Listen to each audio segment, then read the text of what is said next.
Hello people. Welcome back to another episode of I Talk About Something and you listen because I like talking. When I say another episode, this is in fact the first episode. I have no idea if there will be any more. But I digress. I like talking, I want to branch our content a little more, so I honestly have no clue what I'm doing. Yeah, it's my channel, I can do whatever the hell I want, so too bad for you, you have to listen. I want to talk about clownpiece. See, now I always want to talk about clownpiece, and she does tend to be on my mind most of the time, but I was thinking about her recently, and I want to talk about her design. Clownpiece's design is quite the thing to talk about. People mainly love to point out the obvious, like the American flag on her design, and they never really take the conversation much further than that. But I feel there's more to be said. I think she's a very well-designed character in my mind, and so I'm just gonna do that. I'm gonna dissect her entire physical design, I guess. For starters, I feel like Zune has always been very good with silhouettes, and clownpiece really is not an exception to that. I mean, just look at her. If I showed you this image, you'd immediately know that this is clownpiece. And I feel like characters with long hair tend to just look like blobs, and they're hard to decipher. But even with long hair, clownpiece is still very recognizable. And I think that's nice. She's got a recognizable pose with, leaning in the torch. And I will say that is a very uncomfortable way to stand. It hurts a lot after 5 seconds of doing it. Do not do this. Her pose also isn't random. She stands like that in her portrait because she's meant to resemble the Statue of Liberty, which obviously goes along with the American flag theme. And, even though it's all that people talk about, I guess I will continue to talk about the American flag theme that she has going on and the American theme. There are two reasons why that this is a thing. The first reason, I guess is the technical, literal reason that she wears it, is that Zune once said in an interview that he designed her with the American flag in mind because he thinks of the lunar capital to represent China, and because of that would only make sense to the national enemy is America, and so clownpiece is America, American flag, to torment them or whatever, I guess. Now the canon reason, the in-universe reason, is that she was once on the moon, and she had seen the American flag on the moon and was like, wow, that's so awesome, I'm gonna wear that. And she went and made clothes based on it, basically. This brings me to a very important, kind of long side tangent about her seeing the flag on the moon, and when she saw that. So, when was clownpiece on the moon to see the American flag, and then decided to wear it? If your answer is during Legacy Lunatic Kingdom, you would be completely wrong.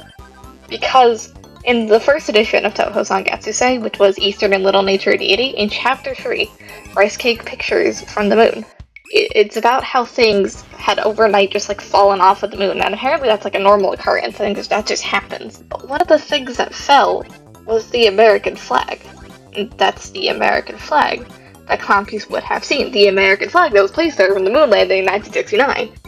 And so Little Child had found the flag, and she eventually took it, I guess, and it made its way into the hands of Aaron, and now the flag is an Aeite. Just keep that in mind. It's still an Aeite right now. And so that's important because Touhou takes place in current time. And so it can be assumed that the flag fell off of the moon when that chapter came out, which was in November of 2005. And so Legacy of Lunatic Kingdom didn't come up for another 10 years. The flag was on the moon for another 10 years. It was not there in 2015 when clownpiece was on the moon. So, this would mean she did not see it in Legacy of Lunatic Kingdom in 2015. What does that mean? Clownpiece would have to be on the moon sometime between the moon landing and placing the flag on the moon in 1969 or when it fell off in 2005. And now, before you said anything about it being an Aeite and why clownpiece could not have just seen it in Aeite, one, she saw it on the moon, actively, and two, she's never bathed against Tokyo, not before Visionary Fairies and Shrines, so it's not a possibility. And Visionary Fairies and Shrines obviously after Legacy of the Kingdom, which brings me to my point. What was clownpiece on the moon and why? For what reason did she go to the moon between 1969 and 2005? So as I wrote this script, I realized that I wanted to go look at the interview with Zune again about clownpiece to see if that actually has the answer to my question. Because it's been a while since I looked. And the answer is no, it really doesn't. I'll show it, but it doesn't really, it just actually makes it way more complicated, because apparently even Zune doesn't fucking know. Even Zune doesn't know. So, moral of the story, I genuinely do not know what she was doing there, and I think about this so often, and it plagues me. But, very long side tangent aside, I'm gonna get back on track with talking about her design like I decided I was gonna do, but I really need to talk about that right there. Yeah, I've talked about the American flag, and how she's on the moon, but I like the specifics of the way that it looks on her clothes.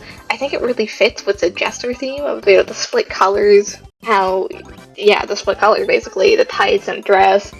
I feel like she could use some more frills that would really elevate like the Jester feel. I feel like she's lacking in frills. She has the collar and the Jester collar, but like she could really use some more to really push that. But speaking of the Jester element, I think her hat is very, very interesting. It's just not a normal Jester's hat. She has a 4-pointed hat, which I already feel is less common than most Jester hats. You normally would see like the 2-pointed ones, or maybe even a 3-pointed hat. Those are the most common. But she's got a 4-pointed one, with 2 of the points wrapped around each other and conjoined atop of the pom-pom. I have her hat. I mean, handmade. It's really weird. It's just so weird. I will show it. It's so weird. I do not know what is up with this.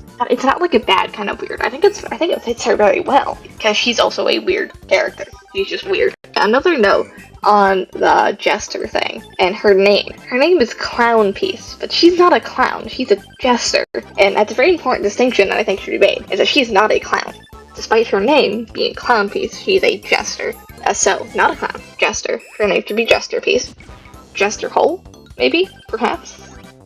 But I also think her name is very interesting, being Clownpiece, because most fairies with 2-part names have them in, 2 parts, like Luna Child, Star Sapphire, Sunny Milk, and Eternity Larva. 2 words, 2-part names. There's also fairies like Serena Diose with 1-part name. It's not can be split up. So Clownpiece is kind of a mix of both. She's got a single name, but just 2 words smushed together, clown and peace. So I don't know why it's 1 word, and not just 2. I think it's very interesting. I also feel like her design overall is just very bright. It's just bright and fun, and she's very patterned. She's stars, she has stripes and polka dots. She's got everything.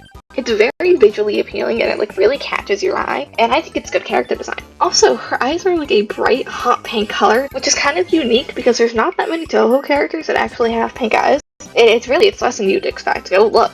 I did that once, and there's really not a lot of them. I could probably list them off. I'm not going to, but there's really not a lot with actual pink eyes. Her hair is of course, this bright yellow. It's very long and wavy, but I think her wings are an interesting topic of discussion, and her hair is just kind of her hair. I'm gonna move on to her wings and just move on from that. She has very transparent wings on her portrait art, and in most of her art, it's transparent. However, the inclusion of her after image in the portrait, they kind of look tinted purple, and I think because of this, they're often depicted as being purple, and I think that's probably for the best because it just adds more flavor to them rather than them being transparent and not that interesting. They're pretty standard fairy-shaped wings, but her Fumo has the purple tint on the wings, and I feel like that's a good choice. However, her Fumo does not have pink eyes, it gives her red eyes, so I deduct points for that on the Fumo. All in all, I think Clownpiece is a really well-designed character. Interviews with Zune have him saying he struggled a lot with her design, but I think he did really well. She stands out and is very recognizable, and I think her design lives up to her lunatic vibe.